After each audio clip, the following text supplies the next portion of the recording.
नमस्कार दोस्तों, welcome to plumber mind. Vinod का पता चला क्या दोस्तों? मुझे तो चला नहीं। अगर आपको पता चला है तो प्लीज कमेंट में बताएं कि आखिर ये विनोद है क्या जो कि ट्रेंडिंग में चल रहा है। मुझे तो पता बिल्कुल भी नहीं चला। तो चलिए आप पता कीजिए और हमें कमेंट में बताइए, तब तक हम जान लेते हैं कुछ। आज का टॉपिक है, सीजन अभी बरसात का है, सभी को पता है। और बरसात जब होती है तो छत पे जो पानी होता है उसको हम निकालते हैं पाइप के द्वारा बाहर। तो उसको हम सीवरेज लाइन में दें या फिर ओपनली उसको जाने दें, इस मेथड पे हम बात करने वाले हैं। बहुत से मेरे प्लम्बर भाई हैं और बहुत से हमारे कस्टमर्स हैं और बहुत से हमारे व्यूवर्स भी हैं जिनको एक प्रॉब्लम होती है कि बारिश का पानी वो जब सीवर लाइन में डालते हैं, अचानक से सीवर लाइन ब्लॉक हो जाती है तो उनके साथ कुछ घटना घटित होती है। तो उसके ऊपर हम बात कर रहे हैं। सबसे पहले, ड्राइंग मुझे अच्छी से करनी नहीं आती, लेकिन फिर भी मैंने समझाने के लिए छोटा मोटा जो भी करना था वो किया है मैंने। ये जो आप देख रहे हैं ये वाला एक रोड है, ठीक है। और ये जो आप नीचे देख रहे हैं ये है सीवरेज लाइन, ठीक है। ये एक ओपन होल यहां पे है, एक ओपन होल यहां पे है। एक ये बिल्डिंग है, एक इसका पार्ट है बिल्डिंग का, एक ये पूरा बिल्डिंग का सेट है, एक छोटा सा ये है। होता क्या है, बाथरूम्स की जो पाइपलाइन होती है हम सीवर लाइन में दे देते हैं। सारी जितनी भी आउटलेट ड्रेनेज निकलती है वो सीवर लाइन में दे देते हैं। ऐसे इस मकान की हम दे देते हैं, ठीक उसी प्रकार इसको दे देते हैं। लेकिन होता क्या है, जब बारिश हमारे होती है छत पे, जब भी हमारे बारिश हो रही है तो वो पानी छत पे स्टोर होता है। छत पे जो पानी स्टोर होता है हम उसको क्या करते हैं, जैसे ये पाइप है और इस पाइप के द्वारा हम चैम्बर में दे देते हैं। बहुत से हमारे कस्टमर है जिन्होंने अपने घर की छत का पाइप जो है वो सीधा चैम्बर में दिया हुआ है। ठीक उसी प्रकार इस चैम्बर को, इस घर की लाइन भी इस चैम्बर में है और इस बिल्डिंग की लाइन भी इसी चैम्बर में है और इधर का पानी भी सारा इसी चैम्बर के साथ में इसके अंदर जा रहा है। अब यहाँ पे ड्राइंग जो हमारी थोड़ी सी घुल मिल गई है, आपको पता नहीं लग रहा क्या है क्या नहीं है। एक्चुअल में क्या है, ये वाला जो हिस्सा है ये इसका पाइप है जो कि सीवर लाइन में जा रहा है चैम्बर में। इसका पाइप ये वाला है, ठीक है। अब प्रॉब्लम यहां पे ये बताता हूं मैं आपको। ये सीवर लाइन है, इसका स्लोप जो है इस साइड से और इधर की तरफ आ रहा है। तो यानी कि पानी, सिटी का सारा पानी इसी सीवर लाइन से होके इधर की तरफ आ रहा है। एक दो तीन बिल्डिंग बनाई, दो यहाँ पे मेन होल बनाए। समझाने के लिए यहाँ पे एक छोटी सी चीज इतनी है कि जब बारिश लगातार 2 या 3 घंटे होती है, जोरदार बारिश अगर 1 घंटे भी हो जाएगी तो इस छत का जितना पानी इकट्ठा होता है वो इस पाइपलाइन में जाएगा।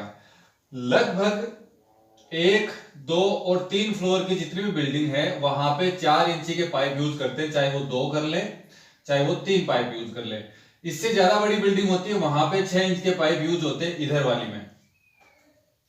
यहां पे इतनी समस्या ये आएगी कि ये जब पाइप पूरा चैम्बर के अंदर से बंद होके हमारे छत तक जाता है तब क्या होता है, जब बारिश इकट्ठी होती है तब सीवर लाइन जो है हमारी एकदम फुल, मतलब फुल पैक पानी से चलती है, क्योंकि पीछे का पानी भी इसी के अंदर आ रहा है, बारिश का और ड्रेनेज लाइन का।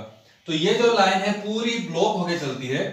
इसके अंदर आपने देखा होगा कहीं पॉलिथीन है, कहीं कंकड़ है, कहीं पत्थर है, कुछ ना कुछ आता रहता है और बारिश के दिन में सीवर लाइन कहीं ना कहीं ब्लॉक हो जाती है। सपोज देन ये यहाँ पे सीवर लाइन जो है ब्लॉक हो गई, आगे वाली सीवर लाइन खाली है, ये सीवर लाइन का पानी आगे जा रहा है, बारिश का जो भी छत के ऊपर गिरा था वो अपने आप आगे जा रहा है। लेकिन यहाँ पे समस्या ये आ गई, पीछे से दबाव पड़ा पानी का, सारा कचरा यहाँ इकट्ठा हो गया और पानी की लाइन जो है सीवरेज बंद हो गई। तो इस बिल्डिंग को और इस बिल्डिंग को क्या नुकसान होगा मैं समझा देता हूं आपको।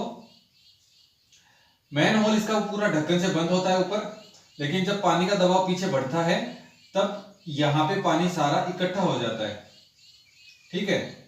तो मैं यहाँ पे आपको जो ब्लू कलर का करके दिखा रहा हूं, ये पूरा पानी इस लाइन के अंदर इकट्ठा हो गया, मान लीजिए बारिश की वजह से। जो लोग अपने घर की सीवर लाइन जो है, सॉरी अपने घर के जो बारिश का पाइप है वो सीवर लाइन में जोड़ देते हैं, तो उनके साथ क्या होगा वो मैं बता देता हूँ। यहां से पानी आया और ये ब्लॉक हो गया, फिर क्या होगा, इस पाइप में भी पानी भरना इकट्ठा हो जाएगा, समझ गए। इस बिल्डिंग की पाइप भी इकट्ठी हो गई पानी से भर के, प्लस इस बिल्डिंग की पाइप भी इकट्ठी हो गई पानी से। ये दोनों लाइनों में ब्लू कलर का आप जो देख रहे हैं वो मैं वाटर इंडिकेट कर रहा हूं जो कि बारिश का है। अब इस छत का पानी यहीं पे इकट्ठा होता रहेगा छत के ऊपर, इस छत का पानी भी छत के ऊपर इकट्ठा होता रहेगा और जो इसकी बालकनियां हैं वहां से पानी ओवरफ्लो होने लग जाएगा। बहुत से केस में क्या होता है 2 फीट मिनिमम उनकी बालकनी होती है, लेकिन जो 2 से 3 फ्लोर के मकान होते हैं वहां पे बालकनी 1 फीट भी रखते हैं लोग, फिर उसके ऊपर रेलिंग लगा लेते हैं या फिर 6 इंच रख के रेलिंग लगा लेते हैं। तो 6 इंच पानी नॉर्मल सा होता है, भर जाता है छत और ये यहाँ से ओवरफ्लो करने लगता है। लेकिन ये तो इतनी बड़ी बिल्डिंग होने की वजह से पानी सिर्फ इकट्ठा हो गया और बारिश का यहाँ पे इकट्ठा हुआ। लेकिन जब 1 फ्लोर की बिल्डिंग होती है और उसकी एक छत होती है तब उसके साथ क्या होता है मैं बताता हूँ। पीछे से दबाव इतना पड़ता है कि सीवर लाइन का पानी छत के ऊपर से ड्रेन होने लगता है। ये केस छोटे सिटीज के अंदर काफी देखा गया है। सीवर लाइन सामने से ब्लॉक है और पीछे से जो पानी का दबाव पड़ता है तो 1 मंजिल वाले मकान जितने भी हैं उनकी छत का पानी जो है बारिश का भरने के बाद में सीवर लाइन से भी आना उनकी छत पे शुरू हो जाता है। लेकिन जब तक आता रहेगा जब तक ये लाइन क्लियर नहीं होगी। अगर हम यहां पे मेन होल के पास में एक चेंबर बनाएं, जैसे मान लीजिए कि मेन होल का ढक्कन है, थोड़ी दूर हम एक चेंबर बनाते हैं, एक पाइप जो है मेन होल से हम सीवर लाइन में दे देते हैं चेंबर के साथ में, ठीक है। ये हमारी छत का पाइप है जो कि हम इसको अपने चेंबर के अंदर देंगे और यहां पे जो ढक्कन लगेगा वो ढक्कन हम अस्थायी तौर पे लगा देते हैं, यानी कि वो ढक्कन ज्यादा भारी नहीं होना चाहिए, हल्के पत्थर का होना चाहिए, उसको अस्थायी तौर पे लगा देते हैं।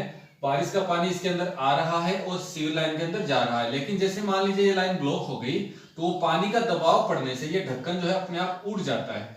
हल्का ढक्कन होगा यहाँ पे हल्के पत्थर का, तो ये ढक्कन उड़ जाएगा, अपनी बारिश का पानी रोड पे आ जाएगा, जो कि कोई दिक्कत नहीं है, बारिश का लगभग सारा पानी रोड पे ही आता है। और यहाँ पे अपना जो चेंबर है एक तरह से सेफ्टी वॉल का काम करेगा अपनी छत को पानी से बचाने के लिए। ड्राइंग यहाँ पे काली पीली हो गई, शायद आपके समझ में नहीं आई होगी, लेकिन 100 बात की एक बात है, कभी भी अपनी छत का पाइप जो है वो सीधा सीधा हम चेंबर लाइन में नहीं देना चाहिए, सॉरी सीवरेज लाइन में नहीं देना चाहिए। उससे पहले एक छोटा चेंबर होना चाहिए जिसके ऊपर जो ढक्कन लगता है वो हल्के पत्थर का होना चाहिए। अगर आप सीधा उसको रोड पे निकालते हैं तो भी कोई इश्यू नहीं है, बट कहीं कहीं प्रॉब्लम आती है कि रोड पर छत का पानी जाते हैं तो पड़ोसी भी परेशान होते हैं और गवर्नमेंट के जो म्युनिसिपैलिटी वाले हैं वो भी दिक्कत करते हैं। तो आप चेंबर बनाइए, चेंबर में कुछ हिस्सा आप खुला रखिए, जाली लगा दीजिए उस पर, ताकि सीवर लाइन की जो गैस है वो वहां पे निकलती रहे ऑटोमेटिकली।